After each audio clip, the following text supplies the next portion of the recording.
大家好，今日係2025年嘅12月30號，咁啊小弟要清假放假，咁就特登想大家分享少少Vivo 買機trade in 加上退稅嘅手續點樣做一部新機，同埋上面開箱一部 S50俾大家睇嘅，咁就唔好怪小弟口齒唔夠伶俐，咁如果有咩想問或者想知多啲嘅留言提問咧，咁今次冇開 live 啊，因為辦公時間咧驚唔夠人睇咧，冇乜意思啊。好啦，咁啊講下呢個故仔啦。咁我小弟咧就不嬲用開呢個Vivo 嘅手機嘅。咁之前嗰部咧係Neo 10，咁就係用 Snapdragon S3 嘅晶片嘅，咁都幾流暢，同埋嗰個 OS 12GB 嘅512嘅 hard disk 嘅，咁咧之前用嘅體驗咧都幾流暢嘅。咁其實我成日提倡點解要你翻大陸玩，你出多一部機咧？咁因為大陸嘅用嘅 Apps 都幾多下嘅，因為如果你有玩抖音啊或者其他相關嘅軟件啊，如果你將你自己香港嗰部手機咧全部推埋落去咧，你部機一定呢 RAM 唔夠用，一定啲電用得好快嘅。咁我就主張就分開兩部機嘅，亦都係因為如果你係有國內嘅所謂無線電話台咧，咁好平嘅，都係幾廿蚊嘅。但係你得到嘅優惠咧，一定比你揸住香港版嘅美團咧會多嘅，因為好多回贈好多嘢咧要靠你大陸嗰個微信咧去收錢啊，或者大陸嗰個支付寶收錢嘅，咁又會比較方便啲咯。咁呢個係我睇法啦。咁如果你唔認同嘅，咁就其實就唔需要睇圖片啦。咁你話買部大陸手機去代替咗你香港嗰部機咧，其實我就唔係好主張嘅，因為始終冇咗 Google 嗰 Core 咧係有啲問題嘅。同我哋用開可能我可能去大快活落單食飯，我當我食飯，佢俾錢嗰下 call 嗰個 Apps 咧，你用大陸版嘅機咧係有啲問題嘅，可能你都冇可能裝香港版同大陸版嘅支付寶並存啫嘛，咁呢個有啲困難嘅，所以其實我就主張分兩部機咯。甚至你可能我唔係話我冇香港嗰部勁機嚟嘅歐尋嚟嘅，好多16GB嘅，咁你咁勁機，你咪可以擸個美團嚟用啊，好啲咯。咁因為其實好多我哋叫做常駐程式咧，我哋喺無可選擇嘅情況下咧，會掛咗喺你部機度嘅。咁令到你部機用電得好快，你嘅備用時間唔夠啦，或者會拖慢咗呢部機開其他 app 嘅速度啦。咁變到我係會比較主張分兩部機嘅。咁廢話我講咗好多啦，咁我開始入正題啦。咁今次呢部機咧，我係將我部 Neo 10咧係攞去 Vivo 嘅 official 鋪頭 trade in 嘅。咁其實點解我就呢部 S50出咗咧，我就幾有興趣嘅。我其實係鋪頭望下啫，大家當然係啦，俾靚姐姐攻擊啦，咁擸我入去啦。你不如 trade in 啦，咁整咗條數俾我睇咧，嗰部機價係呢部係12GB 嘅512嘅，咁佢個機價係3299嘅，咁佢就俾好多優惠我，咁總之就計到部機同我就俾我 trade in 差唔多1500蚊、1600蚊嘅人仔，就再加咗個總機價3300啦，3299你當3300啦，計10% 嘅退稅咧，你係可以千幾蚊換一部新機嘅。唉，咁聖誕咧又抵唔住嗰啲氣氛啦，咁換咗啦。咁再續講咧，就係由於呢部機係我係 trade in 嘅，咁我舊機有啲資料噶嘛。咁如果原裝新機咧，其實係一個透明膠包住嘅，你直接攞去做海關度做跟文件 trade in 就唔係sorry就退稅嘅可以。咁所以咧，佢有個方法點樣做咧？佢就將一部新機有透明膠包住嘅就戒咗佢冇咗。咁因為個退稅嘅條件咧，你唔可以用舊機嘅，即係一定買新貨先做到嘅。咁補充一點啦，咁你將呢樣嘢將我舊機嘅資料過咗嚟呢部 S50度，再入翻箱，再落翻個思路就係呢個，就黐翻兩個封條落去，就證實啦。official 當身係真係新機嚟嘅，咁就俾我去過關做 trade 個退稅嗰個手續嘅。咁而家就正式開機啦。咁所以入邊咧，其實係已經唔係一個純第一次開機嘅。咁我都要驗收噶嘛，睇下部機有冇問題啊，咁先收機啊嘛。咁變咗亦都係一個偽開箱嚟嘅，不過都照做啦。咁我就戒咗兩邊嘅封條啦。咁得啦。咁啊扮開箱啦。咁啊佢個package 都好靚嘅，一部直升機咯，見到佢啦。咁就我就買咗黑色嘅，佢原裝其實白色都好靚嘅，有一個貝殼紋嘅。咁因為我男人咧就會怪怪地啊，就冇揀到個白色嘅。如果女士，我推介你呢部機用白色嘅，因為佢個影相效果係唔錯嘅。入邊就加咗好多新嘅演算法啦，同埋一啲filter 啦，就俾你用嘅。我喺呢度吞出嚟。好，咁就咁啦。呢部好靚嘅機。咁我亦都睇下機入邊有啲其他乜嘢啦。咁就好 general 咧，都係嘅。應該就有啲針啊嗰啲嘢咧。就咁買 vivo 機有個好處咧，佢一定係俾條牛嚟嘅。咁當然係呢部人哋原本係國產機嚟嘅嘛，要俾國內用係要用香港產啊，你需要個轉換器啦。咁咧金機就係90W嘅。咁有條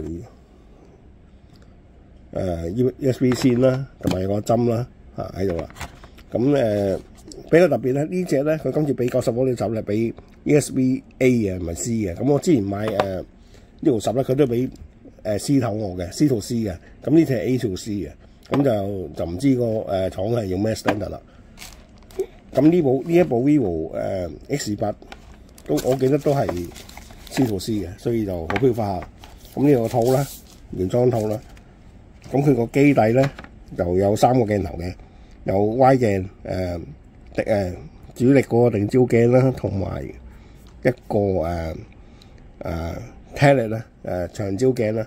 咁呢一代嘅 vivo 嘅機咧，如果有長焦咧，最好玩嘅地方咧，其實就可以遠焦 macro 即係話你唔使企。以前我哋影一個 macro 相咧，佢要將嗰嚿嘢懟埋個鏡頭影嘅，咁成日喺個 Y 嗰難免少少變形嘅。咁用長焦咧就唔會有呢個問題啦。好，我對翻呢位先。哇！呢個套都幾實效喎，俾我以往用，因為呢隻直膠嚟嘅。套咗啦，就唔係透明嗰隻膠。咁上咗都幾靚仔嘅。咁我開機俾大家睇啦。因為我已經因為我校鬧鐘啊，佢已經着咗啦。咁你見我版面都幾女性化嘅，我需要做啲修改嘅。咁其實收到啲 message 啦。咁而家有啲設置啊，佢個着翻個嘢啫。咁我諗翻個 WiFi 先啦，阻大家。咁我吹下其他水先啦。咁至於嗰個過程啊，例如退稅過程咧，或者後面先講啊。咁就係今次呢部機咧個畫面就比較白啲嘅，偏白啲嘅。我部呢個10咧就比較黃少少嘅。咁開咗啲惡濕咧，唔好意思，睇啲私人嘢啫。咁頭先嗰個係一個微信啦。咁我呢幾日冇開機就未做呢個開箱片啊，即係講翻嚟有其他嘢做啊，咁未搞。咁你講翻呢部機嘅嗰個 design 基本咧，呢部10咧就方啲嘅部機，佢呢個咧就彎角啲嘅。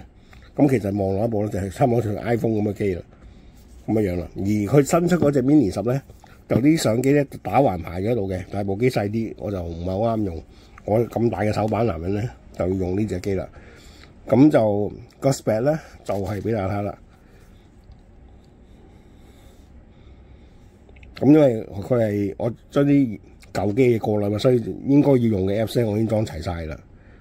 咁呢度睇下啦。關於手機呢個咁呢個新嘅 OS 咧係6代嘅啦，已經係。咁我之前未trade 呢部機嗰陣咧，咁已經都係升到6代啦，喺呢度10嗰邊。咁vivo S50啦，咁就 CPU 就係3GHz 嘅第3代8S 啦。即係 S 英文嚟講嘅係 S Gen 3啦，都係8核啦。咁就手機嘅個 hard disk 1512啦，佢係 UFS 4.1嘅，今次係呢度咧就係有12GB RAM physical 嘅 RAM 啦。咁所以另外12應該係virtual RAM 嚟嘅，即係攞 hard disk 用咗12GB嚟做應該就唔算係咪可以做到 dual channel 咁嘅效果咧，我就唔敢講。但係如果你用咁快嘅 hard disk 都有少少幫助嘅。如果你開咗好多 apps 嗰陣咧，咁呢度咧電容今次咧嗰個電嘅容咧，今次6500mm 嘅，比我部6000啊多咗嘅之前嗰部。咁亦都係其實個底咧就係 Android 16嚟嘅。咁有好多人問咁呢啲咁嘅國行機可唔可以攞翻嚟香港用咧？佢係嗰個 market 入邊咧其實咧係有嘅，係有 Google 嘅。咁但係咧就我覺得係你要好多 service， 即係 Google 本身好多 service 啊嘛，你要行翻啲 service 咧，先做到香港行機個你香港用香港版機個效果。但係見到Google 商店啊有喺度嘅，咁亦都我可以裝翻啦。呢個豆包嚟嘅 ，sorry， 冇理，撳錯咗，好。教我自己教，我最多睇翻出嚟嘅。咁喺大陸嘅佢呢個 vivo 本身 market 咧，都係比較安全嘅程式咧，已經喺度啦。我通常就喺度 download 啲 game 啊，或者要用嘅 apps 啦。咁呢啲機嘅好處咧，其實佢就國內驚咗先。豆包其實係個 AI 嚟嘅，係抖音嘅 AI 嚟嘅。咁呢一啲機所謂抄靈動島啊，就係呢一個喺個鏡頭附近呢度嘅靈動島。我試過曾經坐啲唔同嘅地方，坐高鐵又好，坐喺東莞坐火車啊，佢哋叫輕軌都好啦。呢個 Apps 好有用途嘅，即係佢會係話俾你聽，你去邊個候車。因為一個例如我以羅湖站嗰個站或者輕鐵站嚟講，sorry 高鐵站嚟講，咁好多路線要好多嘅月台噶嘛，咁你要分唔同嘅區上車嘛，佢就會指示喺呢度。當你喺呢啲攜程旅行啊，或者呢啲 Apps 度買咗任何飛咧，佢要 push 形式咧，就會彈咗喺呢個窗度咧，就話你聽幾點鐘你要到邊個位集合，準備上車啊，坐邊個位啊。咁我覺得係好用嘅。咁你要明白點解咧？國內點解會好多香港人會話，哎呀，咁咪好冇私隱咯，乜都知道晒咧。咁你要明國內嘅人咧，我唔好計咁講，佢哋我哋香港人可能個轉數比較高啲啦，我哋好識得喺凌駕喺唔同嘅 Apps 度跳嚟跳去用啦。咁但係國內人會覺得，哇大佬好煩啊！咁見到好多寫程式嘅人咧，就會 base on 你個微信同埋你個支付寶咧嚟做一個 ID， 你嘅網上 ID， 你個人嘅 ID 去跳去冇私隱啦。你當你一買呢個飛，你就要實名制噶嘛。佢攞咗喺微信攞咗你嘅資料，攞咗錢之後咧，資料就過晒俾佢啦。咁變咗係無所遁形嘅所謂你係闖過咩車啊？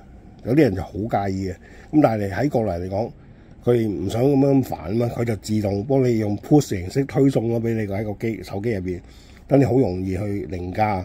甚至嚟我用美團咁我俾錢咁好容易拎入去呢個支付寶啊嗰啲啊。咁我哋呢啲又唔長談啦，因為大家都上咗咁多年。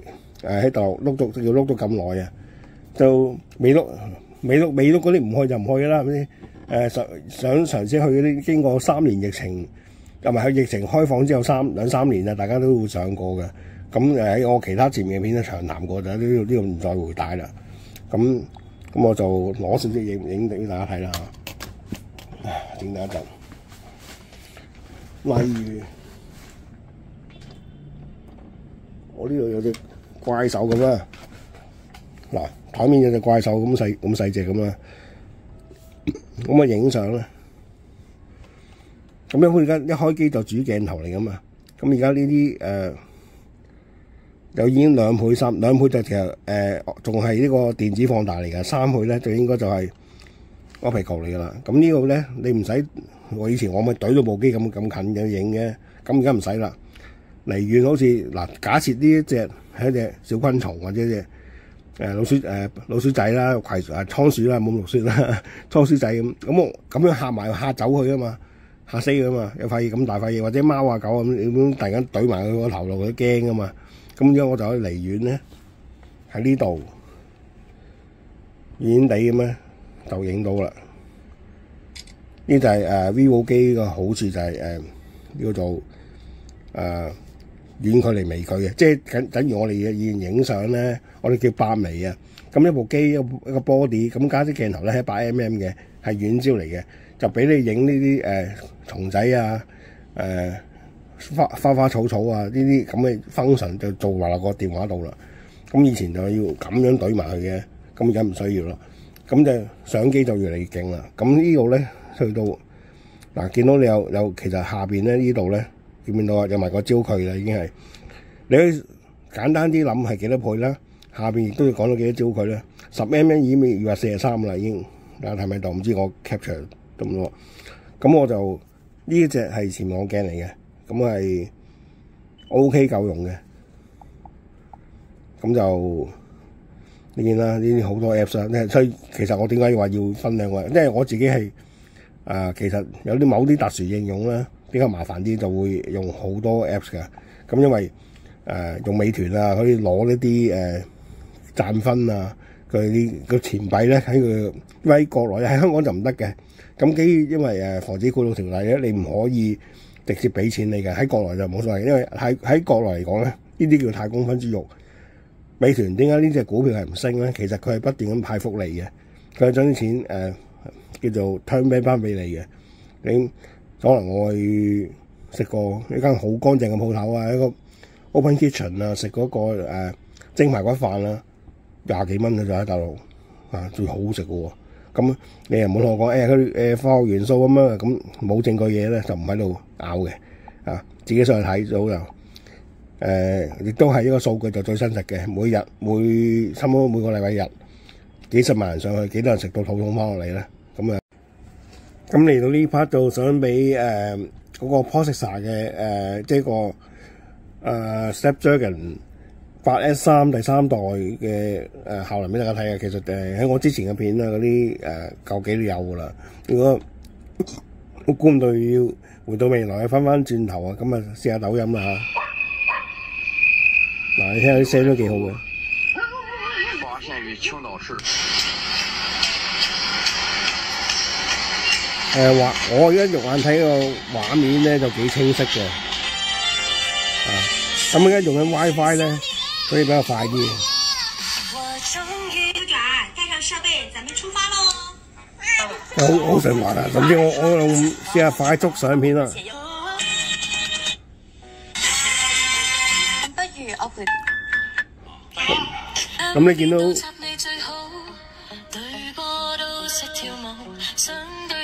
喂，其實我只係想叫個肯德基啊！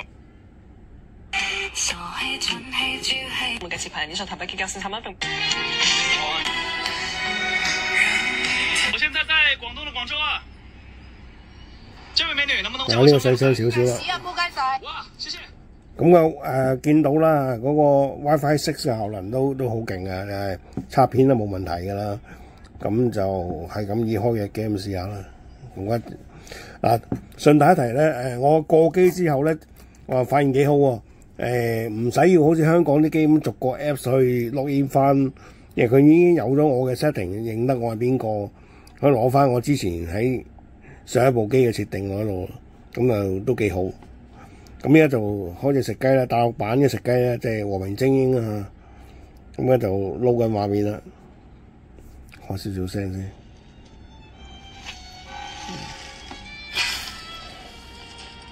咁啲片頭就睇片啫，skip 咗啦。唔得，我要撈翻個網翻嚟啊！咁就呢個下面見到個下載速度啦。咁就唔等啦，因為有排搞啊。或者等佢喺 background 下面下載啊，我轉頭翻嚟啊。咁呢度咧，大致上呢啲咁嘅普通嘅點講叫做正常 operation 啊，都冇乜問題噶啦。我哋開個 YouTube 啦，佢着咗個視訊增強喎，咁啊是但開個 MV 睇下啦。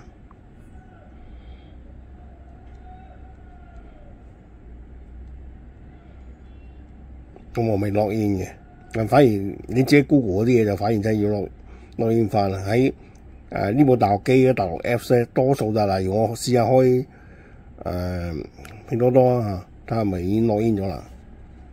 唔係都要落煙一次嘅，咁部分啦。咁但係喺抖音度已經認得我係邊個啦。但係試下快手啦，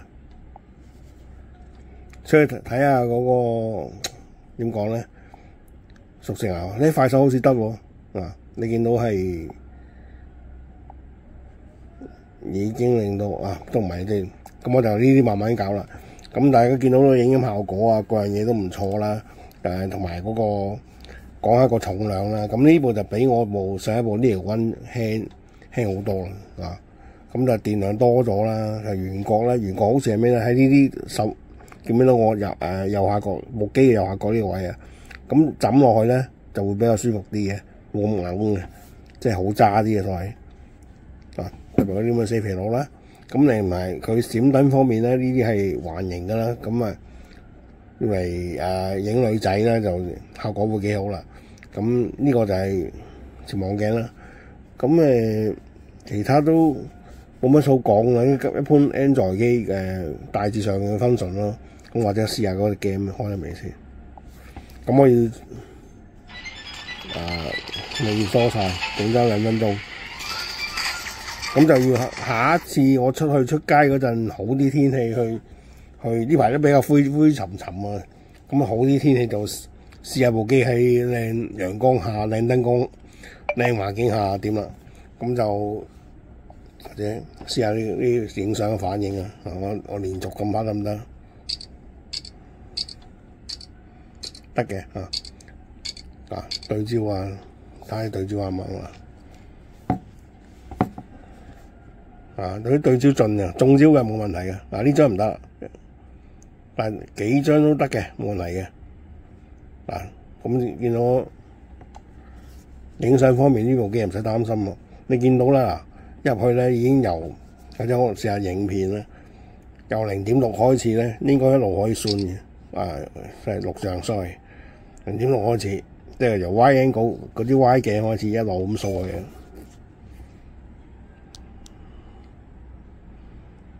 一路算啦，而家已經係3.4倍放大啦，4倍啦，去到即係話嗰個變焦嘅效能好高嘅。你見到冇乜點樣甩力啊咁樣。係一個流暢嘅畫面啊！而家一路係real time 咁錄影嘅，咁甚至去到呢啲好細嚿 detail 啊，已經好實質係睇下，其實個實物比我手指仲要幼嘅嘢咧，咁都出到個 detail 嘅，咁就佢應該係一個幾合格嘅拍 vlog 啊，即係嗰啲拍視頻啊，或者自己玩 IG 啊，咁呢啲咁嘅 function 嘅。咁而呢個機最好玩地方咧，咁樣適合女仔，因為好多佢嗰多 filter 咧，佢個 live photo 啊，咁呢度咧其實佢好多款嘅呢個內藏。咁開入去先。呢 live picture 咧，應該個地方咧就係啦，呢度啦。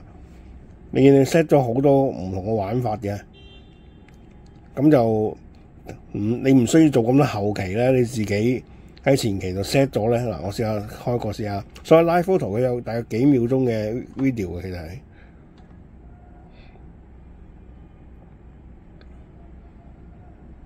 移佢提我啦，移翻遠啲嚇。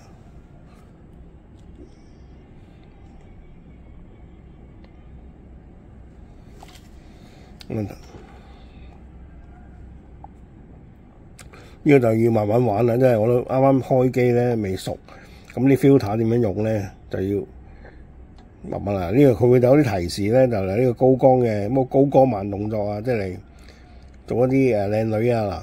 其實佢將入邊呢個圖已經係 demo 咗一次，入邊係點樣用噶啦。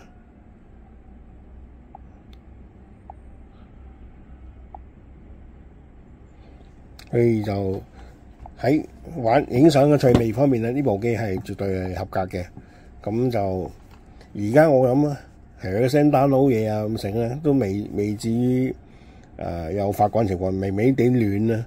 咁啊電量就跌咗只係3% 度，即係由我充滿電頭先應該搞咗download 呢個 game，約莫係用咗2% 電度嘅，咁我應該而家就得啦應該。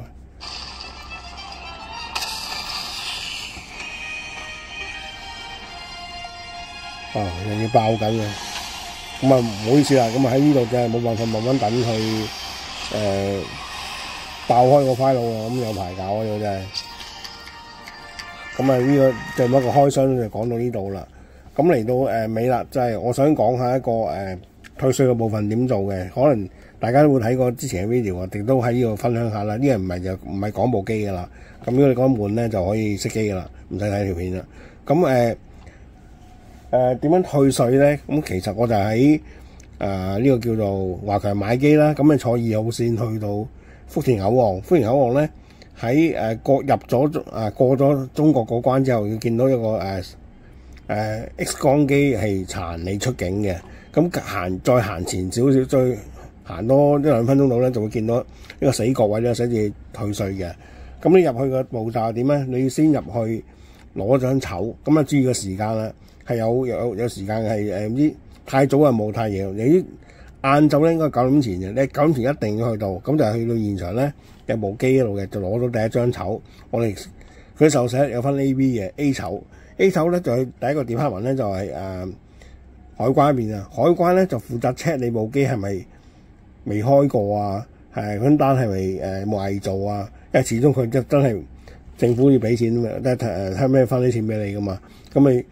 出咗張 cert， 其實一張文件啦，而嗰張文件係vivo 亦都係俾部機嗰陣咧要帶埋過去嘅，帶咗呢個文件之後咧就去俾佢，咁佢咧就會揼個印仔就交俾佢隔離嘅部門，嗰時候咧佢就會印一張 B 籌俾你嘅。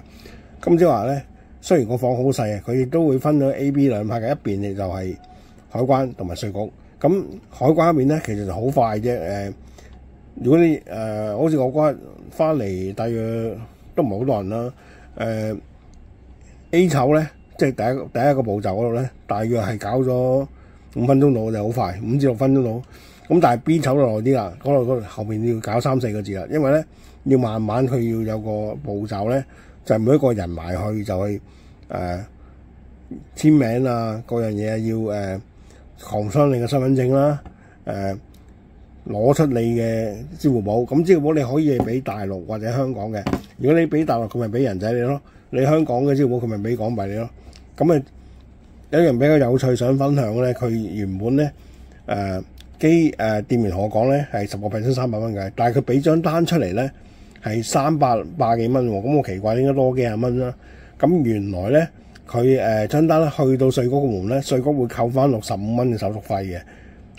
其實即係叫內循環啦，咁稅局嘅有啲錢收翻啦，有啲嘢做啦，咁就結果出翻嚟嘅數咧，我收咗329蚊港幣嘅，咁而家差唔多係10蚊港紙對9蚊嘅人民幣噶嘛，咁即係如店員所講係10% 啦，即係真係的而且確係俾翻10%，即係3300蚊嘅10%，即係俾33蚊，我即係俾翻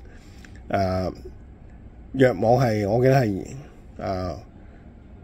睇下先329蚊嘅，啲尾真係都總之係300零蚊俾翻我嘅。咁啲數就冇得拗嘅，人哋俾你嘅，你唔好話你啲婆乸數咧同人拗啊，因為你拗完佢得幾個結果，即係佢個過程入邊，佢唔會同你對個數㗎，佢只係會將佢攞部電話出嚟掃個曲，掃咗曲就收錢。跟住簽名係咁多啫，你係冇得拗數嘅，咁閒人噶啦。咁因為佢之前稅局sorry，個叫做海關嗰邊，佢有張單俾你噶嘛，嗰張單入邊列咗係大約幾錢嘛。不過去到稅局佢會扣翻65蚊嘅手續費啫嘛。咁所以對我嚟講呢部3000蚊機咧，就退翻10% 到啦，都算係咁啦，係咪？都叫做9折噶啦，係咪？咁同埋加上佢個吹煙幫我收翻1000蚊部機，咁我計過我都係花千零蚊咁樣就換咗部新機啦。咁抵唔抵值唔值就見仁見智啦。因為手機嘅嘢咧，因為你日日用咧，嗰嚿電係老化得好快嘅，所以一年換一部機同佢追咧，其實就保障咗你個電咧係長期處於健康狀態。因為我部 vivo 上一部機咧，開新嗰陣好似而家呢部機一樣嘅，個電好勁嘅，但係隨住每一日差咧，始終都會弱少少嘅。咁個消耗快咗，咁啊令我有換機嘅衝動咯。所以大家要明白了解呢件事咯。同埋而家呢啲新機嘅火候好大，呢一部機嘅火候都90伏嘅，其實咁大嘅電嘅 V 數去個瓦數去差咧，其實就好傷嘅。雖然你係當然好快可以差完啦，但係其實咧就都幾傷舊電嘅，有啲消耗嘅。所以呢樣嘢就要自己衡量啦。或者大家都要記住呢啲咁嘅高瓦數嘅叉電咧，就千祈唔好插咗去過夜啊，非常之危險嘅。本身你已經你嘅國行機已經唔係用英式三腳噶啦，你係要用個轉換插嘅。如果嗰個插頭個 converter 做得唔好咧，啲 cheap 嘢咧插落嗰陣就會爆火花嘅，真係有啲危險嘅。所以就勸大家你一邊睇下電視，叉到部機滿仲咪掹插咯，就唔好即係唔好瞓着啊，叉過夜啊，咁係有危險性嘅。咁大家都經歷過大埔嗰件災難之後，大家都好小心啦，一定係會對防火意識呢樣嘢。咁呢個我喺我片入面都成日講啦，即係電器嘅嘢千祈唔好叉過嘢，即係 USB 嗰啲嘢咧充電式嘅用品咧，記住唔好叉過嘢。even 佢嗰個電啊佢部機好靚嗰啲，佢 cut 電會 cut 得好最好都唔好噶啦。講個好夠用，同埋對你個電嘅健康都電池嘅健康都有好處嘅。狂叉唔係代表舐盡晒所謂，其實你只不過係加速你嘅電死亡嘅啫。所以大家要注意啦，呢個就係我個使用心得，就比較多口嘅。如果你覺得煩嘅，唔好意思，多謝你如果由頭到尾睇晒我呢條片咧，咁就好多謝你唔嫌我又煩又慘啦。咁就下次我會帶部機出街嗰陣會就新嘅片再 update 啦。咁今次呢個講解嗰個trade in 同埋退稅咧就講咗啦，就話總結一次 trade in 嗰陣佢可以將你啲資料咧裝落個機入邊嘅，不過咧就會封翻落部機度有條絲路，呢條絲包翻喺機等你可以退稅嘅一個方法嚟嘅。而家暫時佢未有即時退稅。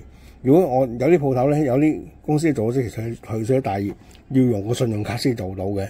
咁呢一方面嘅經驗我就未有啦。唔知大家睇其他 YouTuber 希望會睇到正確嘅資料啦。咁我呢條片就講呢度啦。咁多謝大家收看，拜拜。